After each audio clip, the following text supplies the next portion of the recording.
Good evening, everyone, and welcome back to tonight's bedtime story. Tonight we're continuing on with more tales to give you goosebumps by R.L. Stine, special edition number 2 with 10 spooky stories inside. Tonight we're going to tap into the cat's tale. Come on down, Marla, my little brother Scott called. We're telling ghost stories. No thanks, I shouted back, and then I covered my ears so that I wouldn't hear the next blast of thunder. Thunderstorms weren't so loud when my family lived in the city. Here in the country, the lightning flashed so close, and the thunder boomed so hard that it shook the house. Last year when I turned 12, my folks decided it would be safer for my brother and me to grow up in the country. So we moved from New York City up here to River Falls. Scott loves living in an old house with a big yard, but not me, I hate it. I miss Central Park, I miss taxis, and most of all, I miss my friends. I listened to the tree branches brush against the window, and I suddenly pictured ghosts trying to thaw their way through my windows and into my room. I'm not a chicken or anything. I'm not even really afraid of the thunder and lightning. I just like it better when there wasn't any. I gasped as the room went black. Now the only light in my room came from the lightning. With every flash, the trees left frightening shadows on my wall. Downstairs, I could hear my parents and Scott still telling ghost stories. In the dark. I wanted no part of that. I couldn't stand the sound of the branches scratching against the glass. I opened the window, then I felt my way around the room in the dark. I touched my desk, my chair, my headboard. "Oh!" I cried out as something big, wet, and hairy flew into the open window. It slammed into my chest and it fell to the floor. Long, sharp nails scratched at my arms and neck. High-pitched screeches rang in my ears, and I stared into two glowing green eyes. Then I started to scream. Mom and Dad bolted into the room. "Marla, what's the matter?" Dad cried, and he held a candle in one hand and Scott's little league bat in the other. "Marla, what's the matter?" Dad cried. He held a candle in one hand and Scott's little league bat in the other. "A hairy monster!" I shrieked. "It flew into the room, and... Is this the monster?" Mom asked sweetly. She held up her candle so I could see. In her arms she carried a small, wet, shaking black cat. "It's just a cat, honey," Mom said softly. "She must have climbed up into the tree and jumped in here to get out of the storm." She examined the cat. A stray. No tags around her neck. Meow. A loud roar from behind me. I spun around. "Stop it, Scott," I cried. He laughed. "Meow, meow." He thought it was a riot. I ignored him and reached for the cat. My mother placed her in my arms. "You're nice and safe here," I said to the cat. I turned to my parents. "Can I keep her?" Mom and Dad glanced at each other. "Marla, a cat is a big responsibility," my dad began. My face fell. "Please, Dad," I pleaded. "She needs me. She's all alone, and I need her. I have no friends around here." "Well, we'll talk about it in the morning," my mother said. "She can stay tonight anyway. Come on, Scott, it's bedtime." I petted the black cat. The storm had stopped. The air was filled with a fresh mist. "I think I'll call you Misty," I said. "And don't worry, you'll be able to stay here for life. I'll make sure of it." Misty spent the night curled up at the foot of my bed, and the next morning she did the weirdest thing. She followed me into the shower. Misty purred happily as the hot water pounded on her fur. I'd always heard that cats hate baths and showers. They keep themselves clean by licking themselves. But not Misty. Misty was special. When we went down to breakfast, we both had wet hair. "I see you two have washed up," my father said. I smiled. Misty also showed her pointy white teeth in a grin. We all laughed when Misty tried to eat my eggs. "You must be hungry, you poor thing," my mother said. She gave Misty a saucer of milk and some tuna. "I've spoiled you now," Mom told Misty. "You'll never go for that cat food after that." I knew then that Mom would let me keep Misty. "Kids, I have a great surprise," Mom said excitedly. "I joined the swim club. You two can bike over there today and take a swim. There will be lots of kids your age there." Scott jumped out of his seat. "All right, a pool. Right here? And we don't have to take a taxi to a stinky old gym? I love it out here." I frowned at my brother. He was so easy to please. All it took was a few ghost stories and a swimming pool.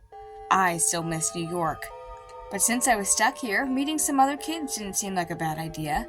Besides, I love to swim, and the heat wave was starting to get to me. I ran upstairs to put on my swimsuit. "Hurry up, Marla," Scott called from the front door. "If you're not here in 1 minute, I'm going without you." "See you later, Missy," I said, waving. Missy leaped up on my desk and meowed. She sounded so sad, like a baby who had lost her mother. She cried and cried. I cuddled the cat in my arms and tried to calm her. "I know how you feel. I don't like being alone in a new house either," petting her black fur. Then I called downstairs. "Hey, Scott, you go on. I think Missy and I are going to hang out here today." At dinner time, Scott told us about the great kids he met at the pool. I felt a little jealous. All I did was read a book while Misty napped. But then I gazed down at Misty, snuggling in my lap, eating pieces of my frankfurter. I knew I had done the right thing. Misty needed me. That night I dreamed about my old neighborhood. My friends and I were rowing in a boat in the park. We were having a picnic lunch and laughing. Then suddenly a stranger grabbed me from behind and covered my mouth. I tried to lift my head, but I couldn't. I couldn't breathe. I woke up. I still couldn't breathe. Misty! The cat was sitting on me, covering my nose and mouth. I tugged at her with all my strength, but I couldn't budge her. I started to feel dizzy and weak, and the room spun around me. I struggled to get air in my lungs. I grabbed at Misty's fur, but the cat pressed even harder against my face. Beads of sweat dripped from my forehead, and my skin turned cold and clammy. Finally, I curled my hands around Misty's neck. I ripped her off my face and held her far from my body. And then I gasped in breath after breath, holding the cat tightly. I carried her downstairs to the family room. My parents were watching a video. "Mom! Dad!" I cried. "Misty tried to kill me!" "What?" "Misty tried to kill me. She plopped down onto my face, and she wouldn't get off. She tried to suffocate me." My mother took Misty from me and petted her back. "Marla, Misty was probably just cold. You know, you like to turn the air conditioning up too high. Maybe she was trying to get warm." Maybe what Mom said made sense. I don't know, but that's when I started to be afraid of the cat. The next day, when Misty started crying again, I ignored her. I locked the front door on my way out, hopped on my bike, and took off for the swim club. The club seemed to be a really fun place, and there were lots of kids my age. Scott ripped off his shirt and did a belly flop into the deep end. I took my time climbing the ladder to the high diving board. I was about to dive in. I stared down at the water and stared again. For some reason, I suddenly didn't feel like diving. I began to edge back down the board. I didn't want to go in that water. "Hey, Marla, what's your problem?" Scott called from the pool. I cut my hands and started to answer Scott, but I suddenly realized that I wasn't the only one on the diving board. Something brushed up against me and scratched my leg. "Ow!" I screamed out in pain and surprise. I lost my balance, and I tumbled into the water below. Cold blue water poured into my mouth and nose. I thrashed my arms and legs into panic. I couldn't swim. I struggled to reach the surface, but everything went black. A crowd of people huddled around me. I could hear them congratulating the lifeguard who had jumped in and saved my life. The lifeguard helped me into the lounge chair. He wrapped my cut leg in a towel. "Stay here," he said. "I'll call your parents and get you some bandages for that cut." The blood seeped through the white towel. Ow! That was some cut. Who could have scratched me so badly? Scott raced over to me. I thought he wanted to make sure I was okay. Instead, he dumped Misty into my lap. "Mom told you to leave this dumb cat at home," he said. "She followed you all the way up to the high dive." Mom and Dad showed up minutes later and drove me home. "Marla, to celebrate the fact that you're all right, I've made your favorite meal.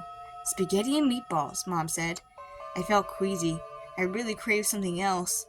Mom," I said, "do you have any of that tuna casserole left? And how about a big glass of milk?" That shocked my parents. "Are you sure you're okay?" Mom asked. "It's not like you're going to give up your favorite dinner, especially for leftovers." I had a restless night. I kept hearing whispers, soft, breathless whispers. Then the whispers became a creepy chant. 9 lives, 9 lives. I will have thy body before I lived my 9. Thy life is mine, and mine is thine. My eyes darted around the room. No one there.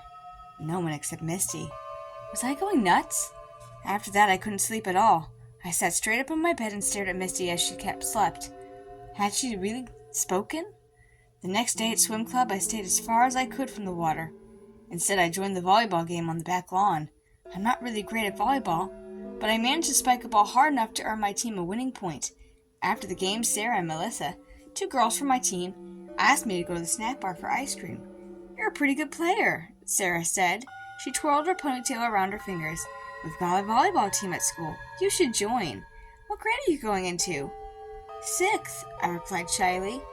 "Oh, I thought you were older." "We're in junior high," Melissa said. "A mouse!" Sarah cried. She jumped onto a wooden picnic table. I saw the little gray creature scurry by, and Melissa leaped up to join Sarah. I didn't join them. I crouched down on the ground and pounced on it. "Gotcha!" I cried. I picked up the wiggling mouse by the tail and held it up. Melissa and Sarah stared at me in horror. "Yuck!" Sarah cried. "That's so gross! Get that thing away from me!" "Ew!" Melissa turned her head away from me. "Marla, why did you do that?" The mouse thrashed around in my hand and I tossed it into the nearby bushes. Why did I do that? I asked myself. I hate mice. Any other day I'd have been up there on the table with Melissa and Sarah. Instead, I acted really stupid in front of the 2 junior high girls. I acted like a real jerk. I acted absolutely cat-like. Thy life is mine, and mine is thine. It was all becoming clear to me. Now I knew why I was afraid of the water, why I had sudden cravings for tuna casserole, and why I found it so easy to pounce on a mouse. Missy had just about taken over my mind, and little by little she was taking over my body. I'll have thy body before I have lived my 9. Misty didn't want to share a body with me. She wanted my body all to herself. I needed a plan. I had to fight back. I had to get rid of Misty before she got rid of me. I raced home and grabbed Misty by the collar. "We're going for a little ride," I said, trying not to frighten her, and I placed Misty in the basket in front of my bike and pedaled off to the local animal shelter in town. "Don't worry, miss," the man at the shelter said. "We're sure to find a nice home for a pretty cat like this." I watched as he tied a name tag around Misty's neck and placed her in a large cage with the other cats, and then I biked home. For the first time in days, I felt relaxed, happy. What a relief. I had done it. I had gotten rid of Missy and saved my life. I parked my bike on the side of a garage, and I glanced toward the house and gasped. A black cat with deep green eyes stood on the porch. "No," I told myself. "It can't be Misty. It just can't. I locked Misty up in the shelter a mile away." My legs trembled as I walked over to the porch. I lifted the tag on the cat's neck and read it. Misty. It was Misty. But how did she get home? How? I feared going to sleep that night. What would Misty do to me? I lay there staring in the darkness, and then I heard the same horrifying, breathless voice whispering ever so softly in my ear. 9 lives, 9 lives. I will have thy body before I've lived my 9. Thy life is mine, and mine is thine. That was enough to keep me awake for a long, long time. Just before dawn, I shoved Misty into her cat carrier and sneaked out of the house. The carrier had a heavy lock. It could be opened from only the outside with a key. No way Misty could escape this time, I told myself. I strapped the carrier to my handlebars and rode through the gray morning to the bus station. The time had come for Misty to take a trip across the country. We reached the station about half an hour before the bus was scheduled to leave. I watched the morning sun coming up over the little town, and suddenly I felt so thirsty I set the cat carrier down on the sidewalk and hurried to the soda machine. I had just dropped 2 quarters into the machine when I heard a deafening screech. The screech of brakes. A shrill cry. I spun around in time to see the big red truck squeal to a stop. The driver leaped out of the cab. His face was bright red. "Was that your cat?" he called to me. I ran over to him, my heart pounding. I didn't see her until it was too late, the truck driver told me. "I'm so sorry, really. Why'd you let her walk in the street?" I opened my mouth to reply, but no words came out. How had Misty escaped from the carrier?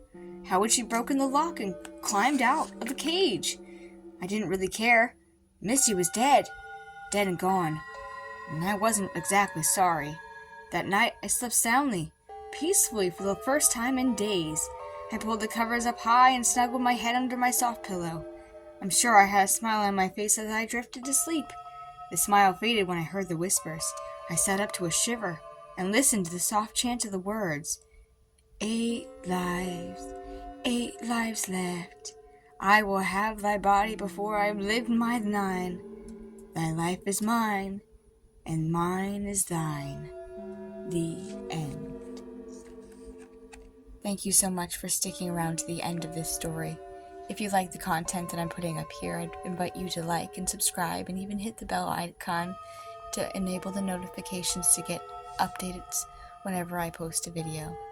And if you'd like to support what I have going on here, or maybe add a little bit to it so I can get cool new background musics or something like new books, I have a Patreon, and I even have an Etsy store with awesome apparel, so it's a functional way of supporting me.